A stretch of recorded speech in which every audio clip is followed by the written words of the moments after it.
नमस्कार, मी भाऊ तोरसेकर. तुम्ही बघत आहात प्रतिपक्ष. मित्रांनो, मी तुम्हाला माहिती आहे की जयपूर डायलॉग्स त्या कॉन्क्लेव्हसाठी गेलो होतो, त्यामुळे मधल्या 6 दिवसात काही करू शकलो नव्हतो.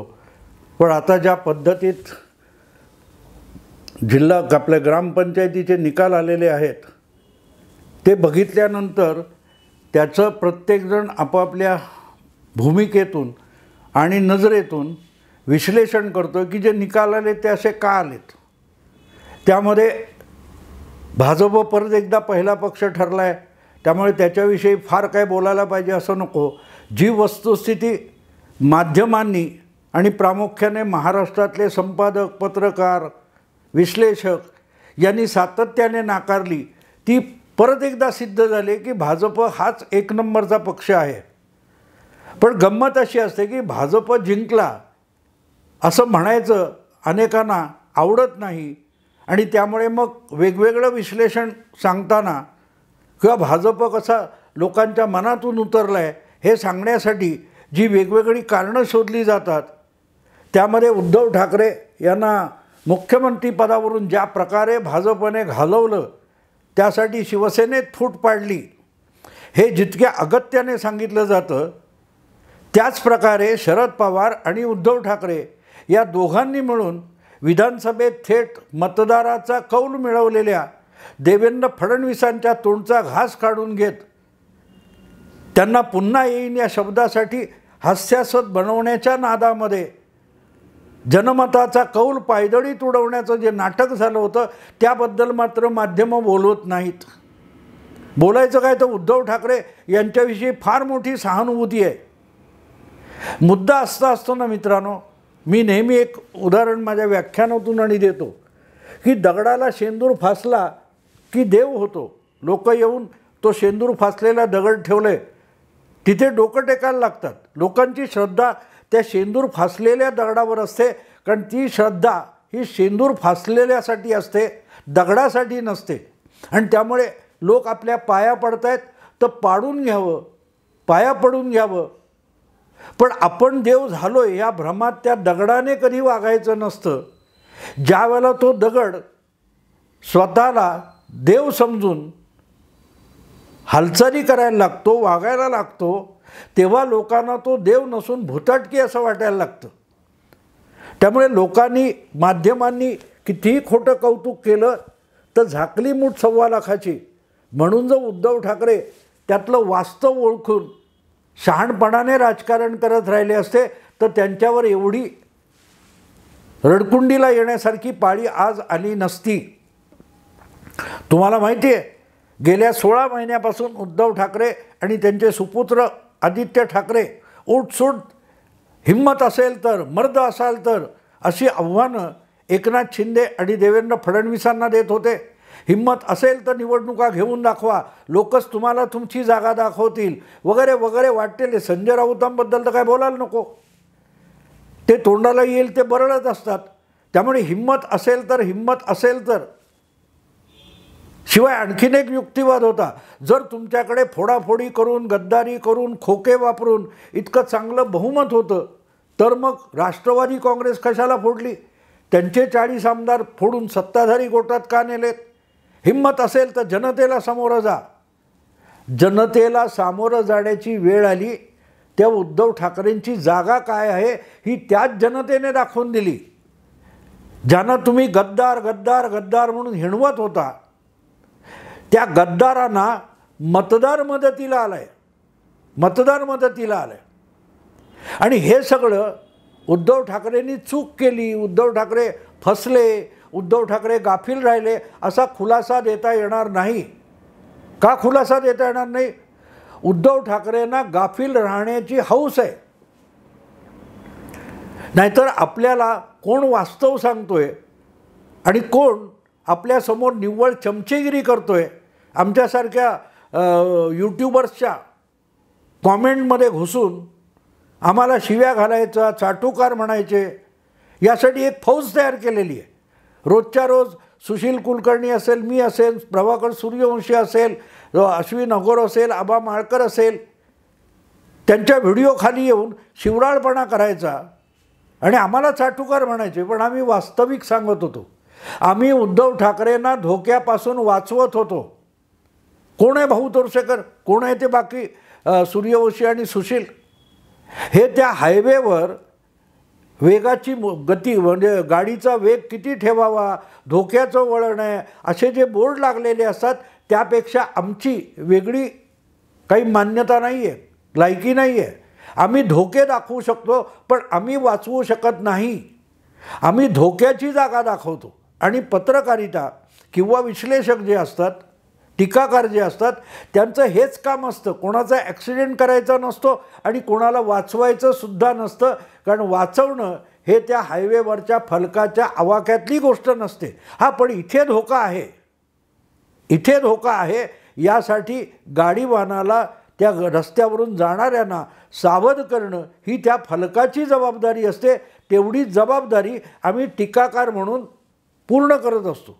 त्यामुळे आम्हाला चाटुकार म्हटलं की अगदी त्या फलकावर एखादा ड्रायव्हर थुंकला, तू कोण सांगणार आम्हाला की हे वेडं वडं नाही आणि इथे धोका आहे, तू कोण सांगणार. 40 लिहिले, आम्ही 80च्या वेगाने जाऊ असं म्हणत कोणी त्या फलकावर थुंकला तर फलकाचं नुकसान होत नाही. फलक जागच्या जागी राहतो. पुढच्या पावसात त्याच्यावर काय थुंकलेलं असेल, पिचकारी मारली असेल, ती धुतली जाते.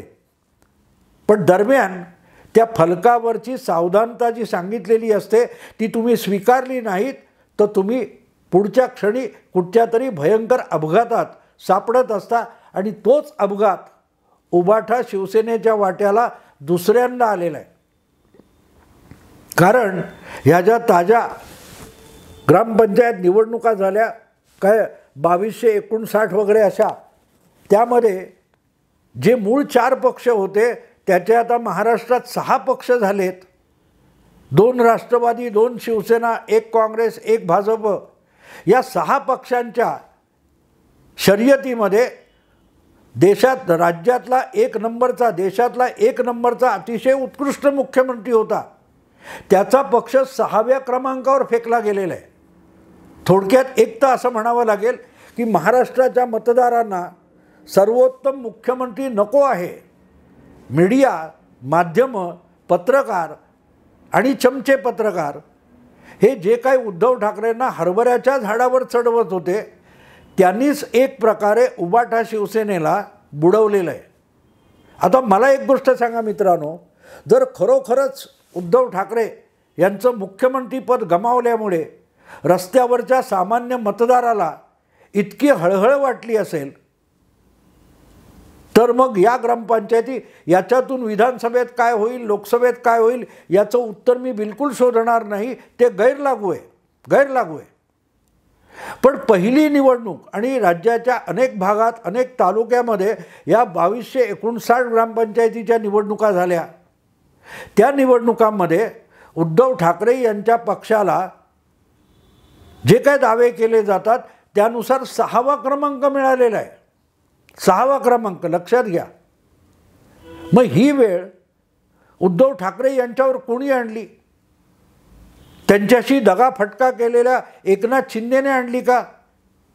जर महाराष्ट्रातल्या सगळ्या पत्रकार संपादकांचं आणि विश्लेषकांचं म्हणणं मान्य करायचं तर उद्धव ठाकरेंशी गद्दारी केली म्हणून महाराष्ट्राचा मतदार हा कमालीचा विचलित झालेला आहे आणि त्यामुळे उद्धव ठाकरे यांच्याविषयी महाराष्ट्रामध्ये जबरदस्त एक सहानुभूती आहे, असा जो आभास सातत्याच्या बातम्यांमधून, विश्लेषणांमधून, परिसंवादामधून, चॅनेलवरच्या आणि वर्तमानपत्रातल्या लोकांसमोर ठेवला जात होता, तो सामान्य मतदाराने खोटा पाडून दाखवला आहे की आमच्या मनामध्ये उबाठा शिवसेना आणि त्याचे पक्षप्रमुख उद्धव ठाकरे यांच्याविषयी काडीचीही सहानुभूती नाही. याची ग्वाही या 2259 ग्रामपंचायतीतल्या नागरिकांनी स्पष्टपणे दिलेली आहे. मतदारांनी, गावकऱ्यांनी ही स्पष्टपणे युती दाखवलेली आहे. आणि लक्षात घ्या, शंभूराज देसाई असोत किंवा तुमच्या शिंदे गटाबरोबर गेलेले जे आमदार आहेत, अजितदादांबरोबर गेलेले आमदार आहेत, या आमदारांच्या मतदारसंघामध्ये, विधानसभा मतदारसंघामध्ये किंवा तालुक्यामध्ये या कुठे ना कुठे निवडणुका झाल्यात आणि त्याचा असा कुठलाही फटका हा त्या आमदाराच्या मतदारसंघात त्याच्या पक्षाला बसलेला दिसत नाही. आणि मग त्याचा अर्थ काय लावायचा? मग सारवासारव काय केली जाते की नाही ग्रामपंचायतीच्या निवडणुका ह्या पक्षचिन्हावर होत नाहीत, पक्षीय पातळीवर लढवल्या जात नाहीत, त्या स्थानिक पातळीवर एकाच गावातले विविध गट आपली आपली पॅनेल बनवून लढतात. वस्तुस्थिती आहे, कोणी काही खोटं नाही येतं.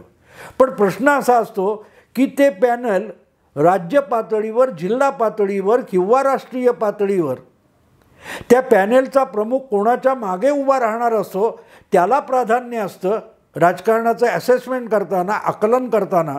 आणि म्हणूनच हे जे निकाल सांगितले जात आहेत आत्ता की काय झालं आहे बाबा, हां तर अजितदादा गटाने दुसरा क्रमांक मिळवला आहे, त्यांना 400पेक्षा अधिक ग्रामपंचायती मिळाल्यात. भारतीय जनता पक्षाला 800च्या आसपास किती ग्रामपंचायती मिळालेल्या आहेत. एकनाथ शिंदेना जवळजवळ 300ला एक 5-7 कमी इतक्या ग्रामपंचायती मिळाल्यात. काँग्रेसला 400पेक्षा अधिक ग्रामपंचायती मिळाल्यात. हे जे सांगितलं जातं त्याचं कारण ज्यांचा पॅनेल जिंकलं आहे त्या पॅनेलचा त्या पॅनेलचा प्रमुख जो असतो, पुढाकार घेतो ग्रामपंचायतीच्या निवडणुकीमध्ये, त्यामध्ये पॅनेल जिंकणारा जो आहे त्या पॅनेलचा जो प्रमुख आहे तो कुठल्या पक्षाच्या किंवा कुठल्या गटाच्या बाजूने सातत्याने आणि समर्थपणे उभा राहिला आहे, त्यानुसार ती ग्रामपंचायत ही त्या पक्षाने जिंकली असं म्हटलं जातं.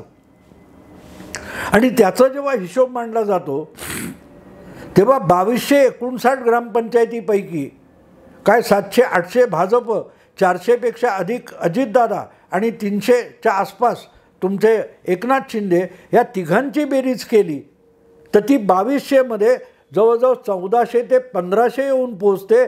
याचा अर्थ महाराष्ट्रात जितक्या ग्रामपंचायतीच्या निवडणुका झाल्या त्यामध्ये 2/3 जागा म्हणजे साधारण 66% ग्रामपंचायती या सत्ताधारी महायुतीमध्ये जे 3 पक्ष गट वगैरे आहेत त्यांच्या बाजूने आलेले आहेत. आणि 1/3मध्ये 1/3 ग्रामपंचायतीमध्ये काँग्रेस, पवार गट आणि उद्धव गट यांना समाधान मानायची पाळी आली. शिंदे गटाला 300च्या आसपास ग्रामपंचायती मिळाल्या आणि उद्धव गटाला 150चा पल्लासुद्धा पार करता आला नाही. म्हणजे सहानुभूती ज्या उद्धव ठाकरेंकडे आहे त्यांना गद्दार म्हटले जातात, त्यांच्या निम्मे ग्रामपंचायतीसुद्धा जिंकता आल्या नाहीत, ही वस्तुस्थिती आहे. मग हे का झालं तर त्याला मी सगळी मराठी माध्यमं किंवा एकूण मुंबई महाराष्ट्रातली माध्यमं, तिथले पत्रकार, संपादक, विश्लेषक आणि संजय राऊत यांना जबाबदार धरीन. कारण या सगळ्या लोकांनी तुमच्याप्रती प्रचंड सहानुभूती आहे असा जो खोटा देखावा किंवा आभास उद्धव ठाकरे यांच्यासमोर उभा केला, त्याला उद्धव ठाकरे बळी पडलेले आहेत. तर दिसेल असं की भारतीय जनता पक्ष असो किंवा शिंदे गट असो, अजितदादा गट असो, या लोकांनी उद्धव ठाकरे यांच्या गटाचा दारुण पराभव केलं असं विश्लेषणात म्हटलं जाईल. पण मी असं म्हणेन की प्रत्यक्षात महायुतीतल्या कुठल्याही पक्षाने उद्धव ठाकरे यांच्या गटाचा इतका लज्जास्पद पराभव केलेला नाही. उद्धव ठाकरे यांचा पराभव केला असेल तर त्यांच्या त्या गोतावळ्यामध्ये चमचेगिरी करणारे माध्यमातले पत्रकार आणि विश्लेषक आहेत, त्यांनी उद्धव ठाकरे यांचा घात केलेला आहे. अरे हा काय हायवेवरचा बोर्ड सांगतो अपघाती स्थळ आहे म्हणून, ध्यात इथे कुठला अपघात वगैरे होत नाही. उद्धव ठाकरे जातात तिथे रस्ता तयार होतो. तेव्हा साहेब अजिबात बिंदास, वळण बिळण बघू नका, तुम्ही गाडी घेऊन जाईल, तिच्या खाली जमीन तयार होईल, तिथे रस्ता तयार होईल, त्यामुळे तुमचा अपघात होऊच शकत नाही. कारण साहेब तुमच्यासाठी जनमानसामध्ये प्रचंड सहानुभूती आहे. तेव्हा रस्ता घाटातला असो किंवा पाण्यावरचा पूल असो, तो तुम्ही जाणार म्हणून पाण्यावर पूल तयार होईल. ते काय ते 10 कमांडमेंट्समध्ये तो मोझेस त्या सगळ्या यहुदी लोकांना घेऊन जातो आणि त्या नदीला एक काय म्हणतो नदी थांबते आणि रस्ता तयार होतो आणि त्यातून तो मोझेस घेऊन जातो. तसे उद्धव ठाकरे आहेत. इतक्या टोकाला जाणारं खोटं वर्णन आणि कौतुक जे होत राहिलं आणि त्या सहानुभूतीवर स्वार होऊन उद्धव ठाकरे गेले 16-18 महिने जे राजकारण करत आहेत त्याचा परिपाक आहे. त्यामुळे उद्धव ठाकरेंना शिंदे किंवा अजितदादा किंवा फडणवीस यांनी हरवलं हे मी मान्यच करणार नाही. ते आपलं काम करत राहिले आणि जिंकले. आपण या चमचेगिरीवर आणि खोट्या कौतुकावर राजकारणात जिंकू शकत नाही याचं भान उद्धव ठाकरेंना राखता आलं नाही. त्यामुळे त्यांचा पराभव त्यांचं खोटं कौतुक करणाऱ्यांनी केला हे विसरून चालणार नाही. कारण आमच्यावर किती शिंदे, अजितदादा, फडणवीस यांचे चमचे, चाटुकार असा आरोप व्हायला हरकत नाही. पण त्यामुळे ना आमचं नुकसान झालं, ना शिंदे, फडणवीस, अजितदादांचं नुकसान झालं. नुकसान उद्धव ठाकरेंचं झालं. आणि त्या उद्धव ठाकरेंना हा धोका आहे. चमचेगिरी करणाऱ्यांच्या गोतावळ्यातून बाहेर पडा. कान फुंक्यांपासून दूर राहा. तुम्हाला भ्रमात ठेवणाऱ्यांपासून सावध व्हा. हे ओरडून ओरडून सांगणारे आम्ही होतो. आम्ही उद्धव ठाकरेंना सावध करत होतो. त्याला शिंदे फडणवीसांचं कौतुक ठरवणाऱ्यांनी उद्धव ठाकरेंना अधिकाधिक गाफील केलं. आणि त्यामुळे वज्रमूठ सभा घेत उद्धव ठाकरे बसले, आव्हान सभा घेत बसले आणि कुठल्या कुठल्या यात्रा काढून सुषमा अंधारेंच्या पल्लेदार वाक्यावर खुश राहिले उद्धव ठाकरे. तिथे उद्धव ठाकरेंचा घात झालेला आहे. या 2259 ग्रामपंचायतीमध्ये किती टक्के आहेत? 10% जरी जागा मिळवल्या, ग्रामपंचायती मिळवल्या, तरी त्या कमीत कमी 225 व्हायला पाहिजे होत्या. पण त्या 10% म्हणजे सुद्धा 225 होत असतील तर 150 म्हणजे 6%.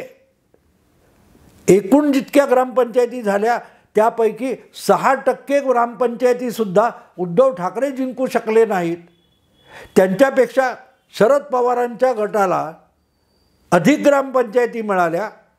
त्यामुळे परत एकदा शरद पवार हेच म्हणजे शरद पवारांचा पवार सुळे गट जो आहे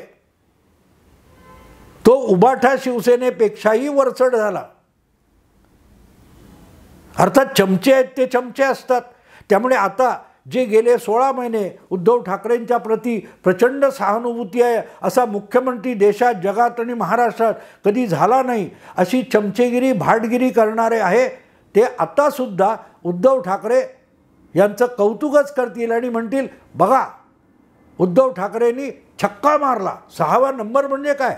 6 म्हणजे षटकार. 6व्या क्रमांकावर शिवसेनेला आणली. अरे पण दुसऱ्यावरून 6व्या क्रमांकावर आणणं आणि क्रिकेटमधला षटकार याच्यामध्ये जमीन आसमानाचा फरक असतो. पण ज्याला फक्त आपली चमचेगिरी, भाटगिरी, कौतुक ऐकूनच खुश व्हायचे त्या उद्धव ठाकरेंसाठी असले चमचे आणि भाट हे त्यांना अधिकाधिक गाळात घेऊन जाणार आहेत. आणि आजही मी सांगेन की हे सांगताना परत एकदा उद्धव ठाकरे कुठल्या गर्तेत फसलेत ते मी दाखवतोय. तेव्हा त्यांना त्या सुप्तावस्थेतून बाहेर आणण्याचा प्रयत्न करतोय. पण ते ऐकणार पण नाहीत आणि समजून पण घेणार नाहीत. त्यामुळे विधानसभा, लोकसभा निवडणुका येईपर्यंत उबाठा शिवसेना अधिकाधिक गाळात गेल्याशिवाय राहणार नाही याविषयी निश्चिंत राहा. जे खरोखर प्रामाणिकपणे उद्धव ठाकरे यांचे अनुयायी असलेले प्रामाणिक शिवसैनिक आहेत त्यांना कमालीचं नैराश्य येणार या लज्जास्पद पराभवातून. तर मी त्यांना आवाहन करीन तुमच्या नेत्याला त्या कुंभकर्णाच्या झोपेतून जागा करा, चमचेगिरीच्या सापड्यातून बाहेर काढा आणि त्याला वास्तवाचं टॉनिक द्या की आपल्याला मैदानात उतरून काम करावं लागेल. माध्यमामध्ये संजय राऊत किंवा आदित्य ठाकरे किंवा उद्धव ठाकरे यांच्या टोमणे वजा किंवा उपरोधी खुळ्या खोट्या वक्तव्यातून राजकारण जिंकता येणार नाही आणि पर्यायाने निवडणुकासुद्धा जिंकता येणार नाहीत. उद्धव ठाकरे यांचा लज्जास्पद पराभव हा मला आनंद देणारा अजिबात नाही. कोणाच्या तरी विजयाचा आनंद होतो पण कुठच्याही शक्तिमान संघटनेच्या पराभवाचं दुःख होत असतं. जी शिवसेना बाळासाहेब उद्धव ठाकरेंकडे सोपून गेली होती त्याची धुळधाण पुत्राने आणि नातवाने केली याचा आनंद कधीही होत नाही मित्रांनो. ती संघटना आणखीन पुढल्या टप्प्यावर घेऊन जाणं हे पुत्राचं कर्तव्य असतं. त्या कर्तव्याला उद्धव ठाकरे पारखे ठरले त्याचा बिलकुल आनंद नाही. पण त्याची मीमांसा सोपी आहे की पत्रकार आणि माध्यमांच्या सहानुभूतीने, जी सहानुभूती निवडणुकीच्या मतमोजणीमध्ये मोजली जात नाही, अशा सहानुभूतीवर स्वार झालेले उद्धव ठाकरे होते. त्यांना त्या सहानुभूतीने, खोट्या सहानुभूतीने या ग्रामपंचायत निवडणुकीत बुडवलं. एवढंच या निकालाचं सार आहे. आता इथेच थांबतो. आवडलं लाईक करा, शेअर करा, सबस्क्राईब करा. नमस्कार.